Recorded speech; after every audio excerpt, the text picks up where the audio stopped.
अभी हम मौजूद हैं लक्ष्मी नगर विधानसभा क्षेत्र में, जो कि अभी अरविंद केजरीवाल जी की रैली हुई थी। उन्होंने काफ़ी चीज़ों के लिए वादे किए हैं। उनका हालांकि मैनिफेस्टो काफ़ी पहले आ गया है, अभी और भी मैनिफेस्टो आ रहे हैं आज ही जैसे मिडिल क्लास के लिए आए। आज हम कुछ लोगों से बात करेंगे। बहुत बहुत स्वागत सर आपका। अपने परिचय के साथ शुरुआत कीजिए और हमें बताइए क्या लग रहा है जो पिछला कार्यकाल रहा है, बीजेपी के विधायक रहे लक्ष्मी नगर से, उनके बारे में क्या? नमस्कार मैडम, मैं एडवोकेट शरद दीक्षित।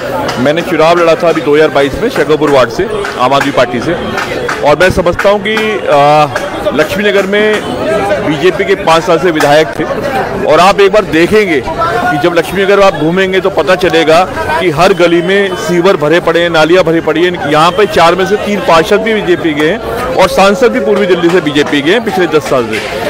तो जनता त्रस्त है बुरी तरह। और जो ये नारा दे रहे हैं ना, बदल के रहेंगे नहीं सहेंगे, वो लक्ष्मी नगर की जनता दे रही है कि बदल के रहेंगे, इस बार विधायक को नहीं सहेंगे। किसका पलड़ा भारी लग रहा है विधानसभा चुनाव में? अभय वर्मा जो कि मौजूदा विधायक है, बीबी त्यागी। मैंने आपको बताया ना कि अभय वर्मा पिछले 5 साल से यहाँ विधायक हैं और कहीं दिखाई नहीं दी। ये लक्ष्मी नगर की मेन मार्केट है। आप यहाँ पता करिएगा निकल के लोगों से कि पिछले 5 साल से बिल्कुल नहीं दिखाई दिए वो, और केवल वो 2-4 जगह कहीं पर उद्घाटन है, वहाँ तो दिखाई देते हैं, अदरवाइज कहीं लोगों के सुख दुख में कहीं भी नहीं दिखाई दिए। और चारों वार्डों में बुरा हाल है, जो सीवर का, पानी का, नालियों का हाल है, बहुत बुरा है। और लक्ष्मी नगर में जो मोहल्ला क्लिनिक है, और फिर वो हालांकि अभय वर्मा जी कहते हैं कि वो गैस पाइपलाइन 80% घरों में पहुंचा चुके हैं, तो इस पर क्या? देखिए, पहले जो पाइपलाइन की शुरुआत थी, पहली बात तो विधायक का कोई फंड नहीं रखता है। आपको भी पता होगा, IGL इंडिपेंडेंट एजेंसी है और वो खुद ही पाइपलाइन जहाँ पे भी एरिया उनको लगता है वो खुद गैस पहुँचाती है। किसी विधायक का फंड नहीं लगता, किसी विधायक की रिकमेंडेशन नहीं लगती यहाँ पर। और लक्ष्मी नगर विधानसभा में तो उनके आने से पहले ही काम शुरू हो चुका था। जिस वार्ड में आप खड़े हैं उसका आधा हिस्सा उनके आने से पहले पाइपलाइन यहाँ डल चुकी थी। तो कभी भी किसी विधायक का IGL में कोई इंटरफेयर नहीं होता, ना विधायक का ना सांसद का, ये आपको पता है। जी बहुत बहुत धन्यवाद सर। मेरा नाम अमरप्रीत कौर है। कार्यकाल में उन्होंने इस दौरान तो कुछ भी नहीं किया, 4 साल तक तो कुछ भी नहीं किया। अब जाके वो जगह जगह देखिए सड़कें खुदी हुई है, जब काम का टाइम था तब कुछ भी काम नहीं किया। हमारे वहाँ पे देखिए इनकी पार्षद है अलका है, उसको हम कंप्लेंट कर करके थक गए। जो नई सड़क बनाई थी, टाइल्स की बनाई थी, पूरी धंस गई।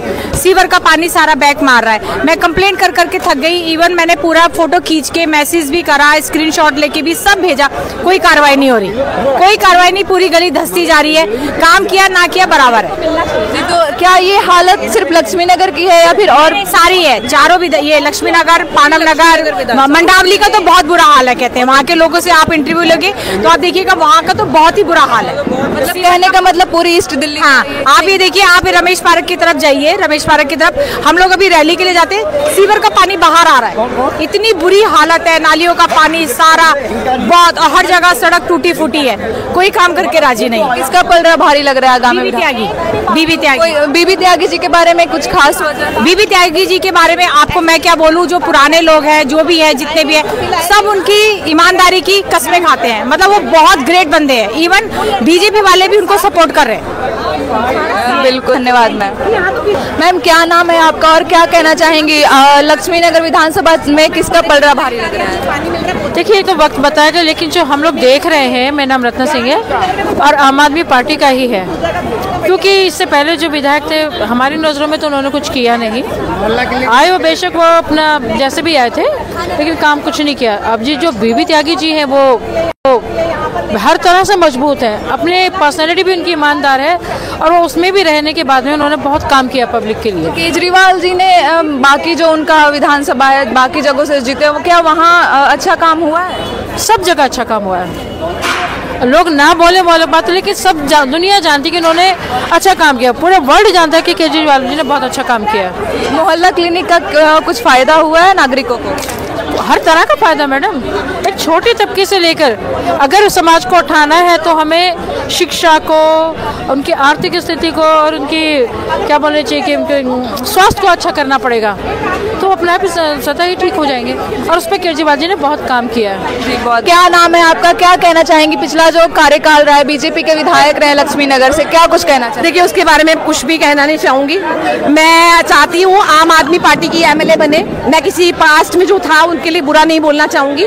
मैं मैं अब चाहती हूँ कि लक्ष्मी नगर में आम आदमी पार्टी की सरकार बने, बिकॉज हमने जिसका लिया है हम उसको रिटर्न भी करना चाहते हैं। उन्होंने हमें बिजली दी, पानी दिया, हमारे बच्चों को स्कूल की शिक्षा फ्री मिल रही है, उनको बच्चों को फाइनेंस पैसा भी मिल रहा है, ड्रेसेस के लिए बुक्स मिल रही है, मील्स मिल रही है, मेडिकल में है। मैं चाहती हूँ इसीलिए आम आदमी पार्टी की सरकार बने, ताकि वो फ्यूचरली लक्ष्मी नगर में भी और चीजें कर पाए जो कर रहे हैं। ये सारी चीजों के अलावा मोहल्ला क्लिनिक पे काफी ज्यादा चर्चा हो रही है, क्या मोहल्ला क्लिनिक की हालत कैसी है लक्ष्मी नगर में? आई थिंक लक्ष्मी नगर में मोहल्ला क्लिनिक नहीं है, यहाँ डॉक्टर्स बहुत महंगे हैं और यहाँ बहुत सारी बच्चे स्टूडेंट्स पढ़ते हैं जिनको मेडिकल बहुत महंगा पड़ता है। आई थिंक सही कहा केजरीवाल जी ने कि मिनिमम 2000 रुपीज का खर्चा आता है छोटी से छोटी बीमारी का, तो जो नॉर्मल लोग हैं, गरीब लोग हैं, वो नहीं करवा पाते। अगर मोहल्ला क्लिनिक बनेगा तो वो ऑटोमेटिकली सबको इफेक्ट आएगा, जेब पे सबके इफेक्ट आता है, चाहे कोई रिच आदमी भी हो, अगर उसे 2000 भी बचने हैं तो ऑटोमेटिकली उसकी पॉकेट पे इफेक्ट आता है। किसका पलड़ा भारी लग रहा है मैम? मुझे तो आम आदमी पार्टी का लग रहा है, और मैं ये नहीं किसी में पार्टी के लिए बायस नहीं हूँ, चाहे कोई भी सरकार बने, उनका मुद्दा आम आदमी के लिए बिजली, पानी, शिक्षा, मेडिकल, इस पे काम होना चाहिए। मेरी किसी पार्टी से कोई दुश्मनी नहीं है, बट मैं शहर में और ये चीजें मिलनी जरूरी है हर बंदे को। बिजली, दिल्ली क्या, दिल्ली से बाहर भी कई लोगों को इलाज नहीं मिलता, वो मर जाते हैं, तो वो चीजें नहीं होनी चाहिए। गरीब आदमी वैसे ही मरा हुआ और मर जाता है अगर उनको मेडिकल फैसिलिटीज भी नहीं मिलती। अगर चाहे कोई भी सरकार बने, उसको इन्हीं मुद्दों पे काम करना चाहिए, रोजगार, बिजली, पानी और medical. Thank you so much. बहुत बहुत धन्यवाद। तो जैसा कि देखा आपने, यहाँ मुद्दा ये नहीं है कि आम आदमी आएगी या बीजेपी, मुद्दा ये है कि लोगों के लिए काम कौन करेगा, बिजली, पानी, शिक्षा, इन सब चीज़ों के लिए काम कौन करेगा। बने रहिए 10 न्यूज़ के साथ, मुझे दीजिए इजाज़त, धन्यवाद।